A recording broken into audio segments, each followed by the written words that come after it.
Sahabat TKB, kita jumpa kembali dalam program Monday Spirit.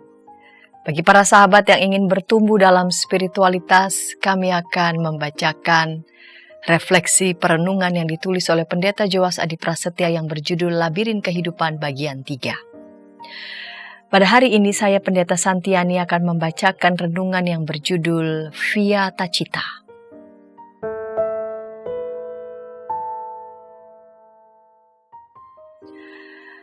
Penghibur sialan kamu semua. Demikian ujar Ayub dalam kejengkelan kepada para sahabatnya. Maksud mereka sebenarnya baik, yaitu ingin menghibur Ayub yang tengah dilanda kemalangan beruntun. Anak-anaknya mati, harta bendanya ludes, tubuhnya terkena penyakit kulit yang mengerikan. Maka Elifas, Bildad dan Zopar datang untuk memberikan peneguhan dan penghiburan kepada sahabat mereka yang sungguh malang nasibnya itu. Namun lebih dari sekadar sahabat, mereka adalah para pembela Allah. Mereka tak rela jika Allah yang Maha Kasih, Maha Adil dan Maha Kuasa itu digugat oleh Ayub. Bagi Elifas, orang benar tidak bakal menderita. Menurut Bildad, kematian anak-anak Ayub disebabkan oleh dosa mereka sendiri.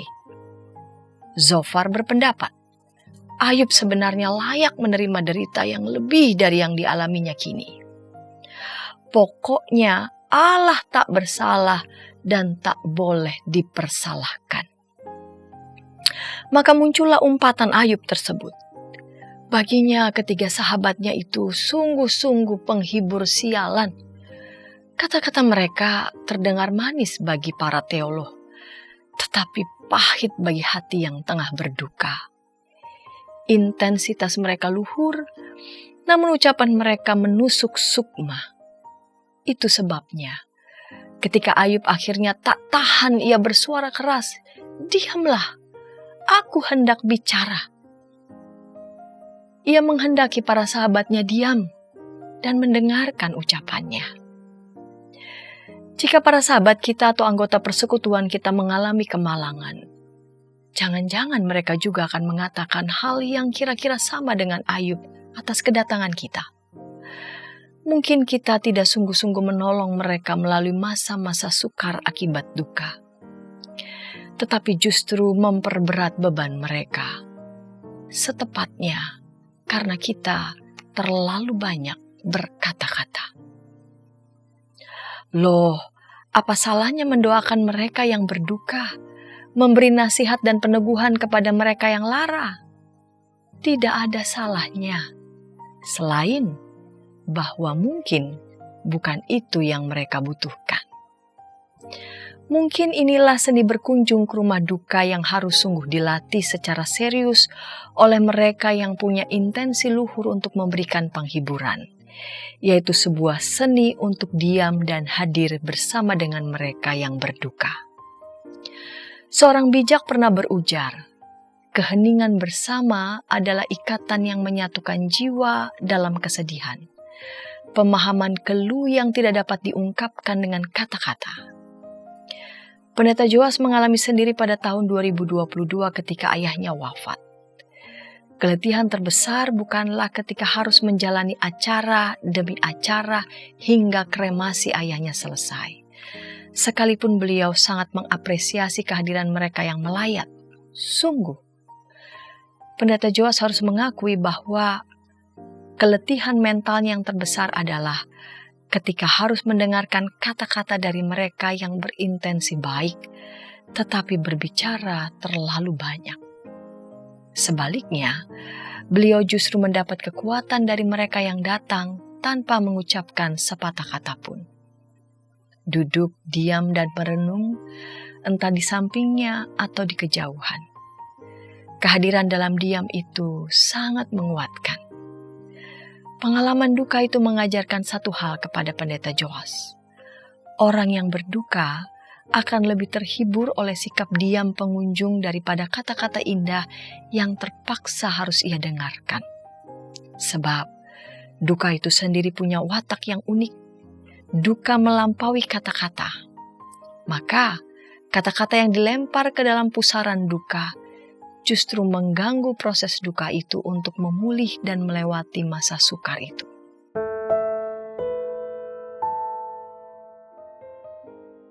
Kita semua mengenal kisah dua saudari yang menjadi sahabat Yesus, Maria dan Marta. Kita kerap mendengar watak keduanya yang berbeda. Maria lebih suka menyimak ajaran Yesus. Ia mempraktikkan sebuah model spiritualitas yang disebut via contemplativa, jalan kontemplatif. Sementara itu, Marta lebih suka bekerja untuk mengekspresikan cintanya kepada Yesus, sebuah via activa, jalan aktif. Pembedaan ini tidak akan menjadi utuh jika kita tidak menyinggung jalan spiritual yang ketiga, yaitu via tacita, jalan diam. Jalan inilah yang agaknya ditempuh oleh saudara Maria dan Marta, yaitu Lazarus. Mereka bertiga memang sahabat Yesus yang sangat mengasihi dan dikasihi Tuhan. Berbeda dengan Maria dan Marta, Alkitab tidak pernah mencatat Lazarus yang berbicara. Tak sepenggal kata pun keluar dari mulutnya. Dan Yesus sangat mengasihi sahabatnya yang sangat pendiam ini. Beberapa ikon dari tradisi timur menggambarkan Yesus yang berkunjung ke rumah mereka. Marta terlihat sibuk bekerja di dapur, sementara Maria bersimpuh di lantai, asyik mendengarkan ucapan Yesus. Lalu di mana Lazarus? Ikon-ikon tersebut menggambarkan Lazarus berdiri dalam diam di belakang Yesus yang tengah duduk di kursi, atau ia berdiri di sudut ruangan dalam diam. Sekalipun Lazarus memilih diam, atau setidaknya dibuat diam oleh penulis Injil, ia sungguh dikasih Yesus. Lazaruslah satu-satunya orang yang untuknya Yesus menangis. Beberapa kali tercatat betapa Yesus mengasihi sahabatnya itu. Maka tak mengherankan jika banyak orang bertanya-tanya, siapakah sesungguhnya Lazarus ini? Pendeta Joas sendiri pada berbagai kesempatan mengusulkan sebuah penafsiran yang mengatakan bahwa Lazarus sesungguhnya adalah murid yang dikasihi Yesus. Penafsiran ini dilandasi oleh kenyataan bahwa Yesus sangat mengasihi Lazarus sahabatnya itu. Namun selain itu, istilah murid yang dikasihi ternyata barulah muncul setelah Yesus membangkitkan Lazarus dari kematian di dalam Yohanes 11. Istilah murid yang dikasihinya ini muncul pertama kali di Yohanes 13 ayat 23. Namun biarlah soal ini menjadi bahan diskusi pada kesempatan lain.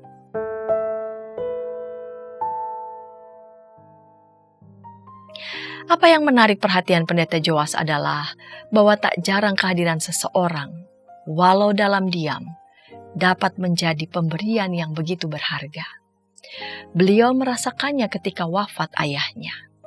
Dan beliau yakin banyak orang juga merasakan yang sama.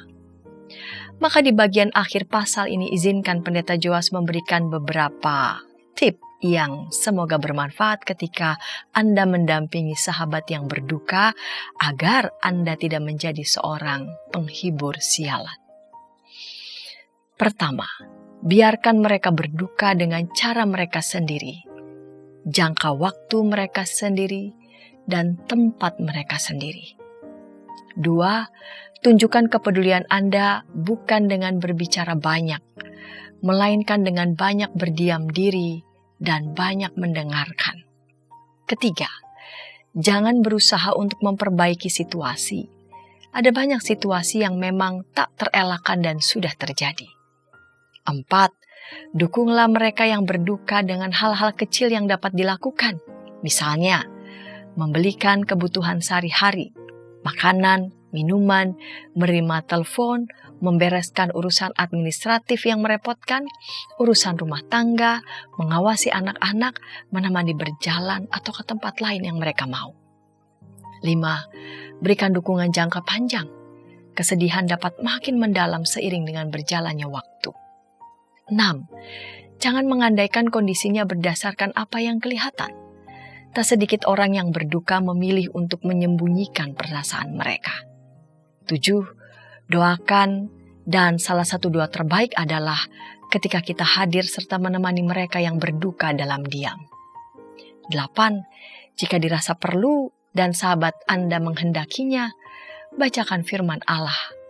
Dan biarlah Sang Firman yaitu Kristus hadir lewat kehadiran kata-kata Alkitab.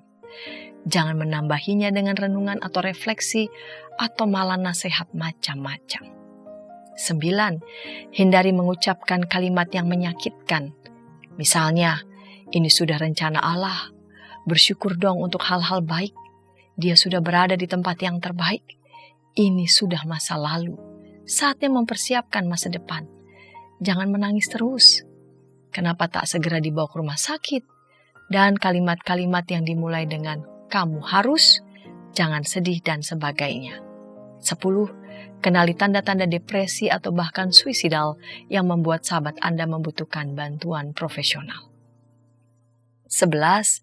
Jangan tersinggung jika sahabat Anda yang berduka itu ingin sendirian dan tidak ingin Anda temani. Ada kalanya mereka membutuhkan waktu seorang diri. Akhirnya prinsipnya adalah berikanlah diri Anda melalui kehadiran Anda, bukan melalui kata-kata Anda. Presence, bukan sentence. Itu pemberian terbaik yang dapat kita tawarkan. Kata-kata kerap tak membantu apa-apa sebab duka memang melampaui kata-kata. Berdoalah agar kehadiran Anda dalam diam dapat menjadi tanda kehadiran Allah di dalam hidup sahabat yang berduka itu. Jika ada di antara para sahabat yang ingin mendapatkan naskah, refleksi perenungan labirin kehidupan bagian 3, dapat menghubungi BPK Gunung Mulia.